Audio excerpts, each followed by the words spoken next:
I hear you breathe, but I can't see if you're right here next to me. Something's wrong, wasn't it fun? Is it now we're done?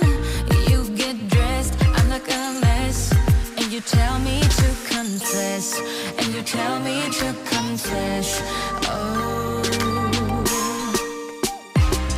I don't know what to say, what to do, how to make you see. This is nothing in real life, it might just have been a bad dream. You can run, you can hide, but you can't put the blame on me. Because you're acting like a volcano, tending to be my savior. Nothing you do can save us, save us. Because you're acting like a volcano and make me feel outrageous. You keep teasing me, but you're nothing without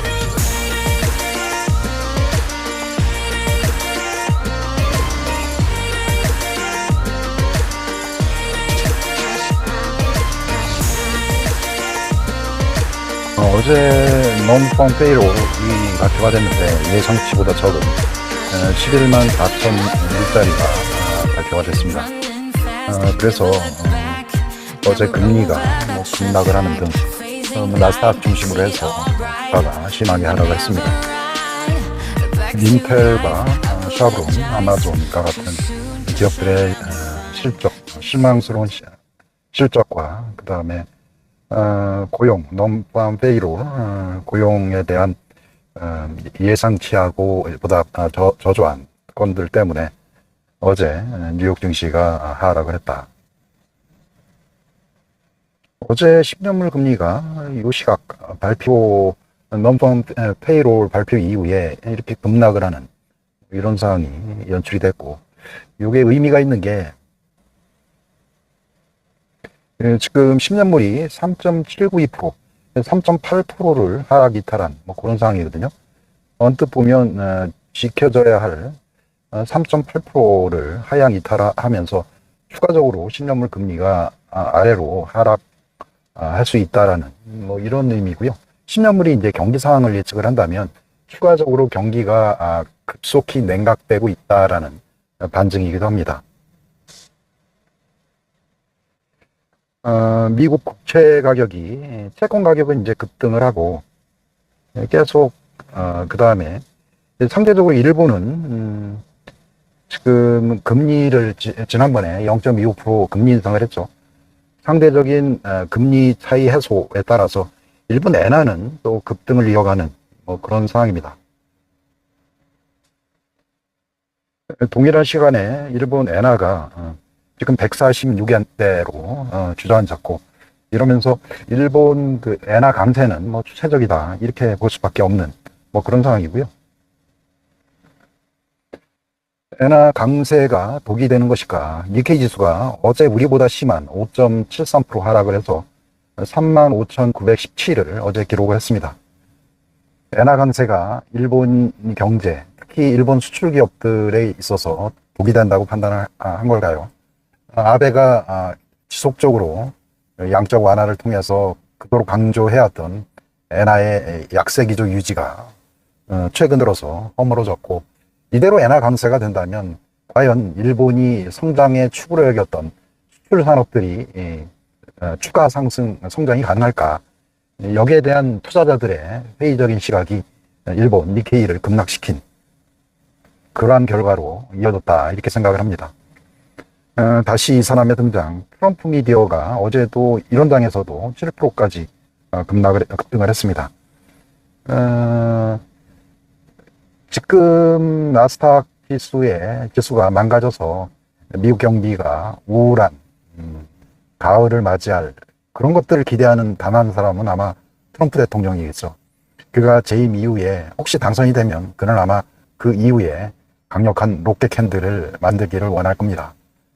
지금은 아래로 향한 우울한 음봉 캔들을 만들어서 그러한 상황들을 그가 어떤 재선하는 데 도움이 된다고 그는 생각할 겁니다. 그동안 많이도 떨어졌는데 최근에 어제는 위원장에서도 급등을 한 뭐 이런 상황이 연출이 됐고요. 오랜만에 한번 폴리마켓에서 현재 대선 어떻게 대선 현황이 어떻게 진행되고 있는지 한번 확인해 보도록 하겠습니다. 지금 해리스 후보의 지지율이 44%까지 상승한 뭐 그런 상황이고요. 거의 지금 트럼프 후보의 지지율을 바싹 다가선 뭐 그런 상황이다, 이렇게 볼 수가 있고요.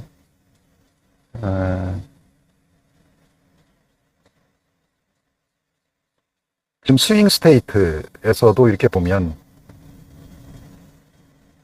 지금 조지아주에서도 지금 해리스 후보의 민주당 지지율이 어느덧 40%까지 육박한 뭐 그런 상황이고요. 윌스콘신에서도 47%까지 회복이 됐고, 미시간, 그 다음에 펜실베니아, 여전히 이제 근소한 차이지만 트럼프 후보가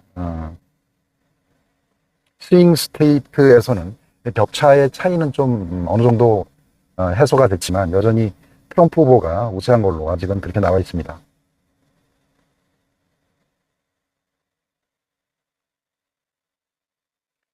지금 부통령 후보로는 유택의 샤피로 후보가 부통령 후보로 지금 가능성이 제일 높은 걸로 여론조사 결과가 나와 있습니다.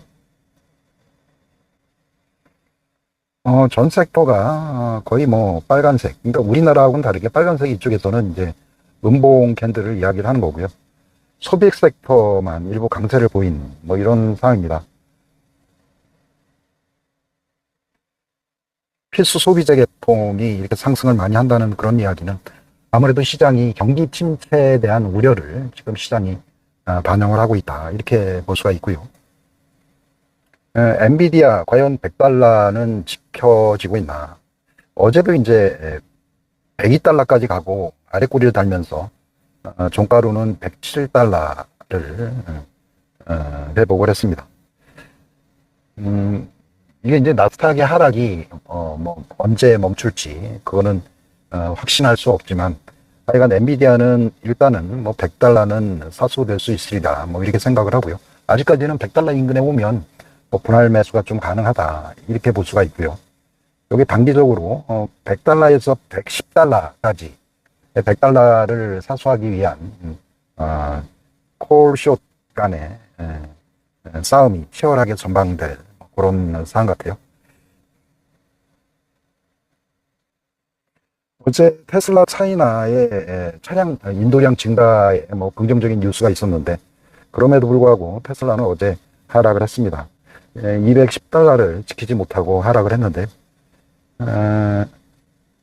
요거를 이렇게 이어서 일단은 마지노선을 후퇴를 해서 엔비디아 $100, 테슬라를 $200로 수정을 해서 일단은 콜 세력을 $200로 일단 수정을 하고요. 이게 이제 저점부 이어보면 이제 다음 주 정도 되면 여기 아래 꼬리가 나올 그런 상황이다, 이렇게 생각을 합니다. 일단은 경기 침체에 대한 어떤 심리적인 이유가 때로 매도 현상을 지금 부추기고 있다. 그리고 더욱이 일본에서 엔화 강세가 우리 시장에 전혀 긍정적인 현상으로 비춰지지 않고 있다. 이 의미는 뭐냐면 그동안의 저금리와 엔화 약세를 통한 엔캐리 자금들이 지금 엔화 강세와 금리 상승으로 인해서 어느 정도 엔화가 투기되고 있는 그런 상황으로 보여질 수도 있습니다. 즉 엔화의 유동성이 어느 정도 축소가 되면서 가뜩이나 우리 시장에도 엔캐리 자금으로 인한 어떤 유동성의 일부분이 일부 이머징 마켓 쪽에서 축소되고 있지 않나, 이런 생각까지 일부 드는 그런 상황이고, 우리 시장은 아직까지 뭐 저점은 나오지 않았다, 이런 생각이 들고, 지속해서 뭐 다음 주 월화수도 여전히 우리 시장은 아직 저점 매수의 시간은 아니다, 이렇게 결론 짓도록 하겠습니다. 즐거운 하루 되세요. 감사합니다.